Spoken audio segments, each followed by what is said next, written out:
बिडशा report रजब अली बुज़दार।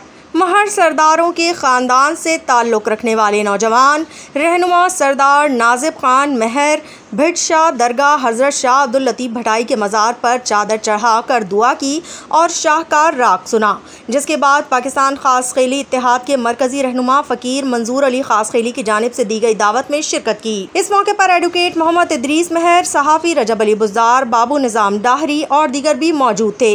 फ़कीर मंजूर अली ख़ास खेली की जानिब से आए मेहमानों को सिंध की सकाफ़त लुंगी और अजरक के तहाइफ पेश किए गए। सरदार नाजिम खान का कहना था कि हज़रत शाह अब्दुल लतीफ़ भटाई ने हमेशा अमन और मोहब्बत का दर्ज दिया है, जिस पर अमल करने की ज़रूरत है। सिंध सूफ़ी बुज़ुर्गों की धरती है। शाह लतीफ़ के मज़ार पर हाज़री से दिल को सुकून मिलता है। उनका मज़ीद कहना था कि सिंध दरिया पर कैनाल किसी भी सूरत में कबूल नहीं किए जाएंगे। महर ख़ानदान ने हमेशा आवाम की खिदमत की है और ये सिलसिला जारी रहेगा।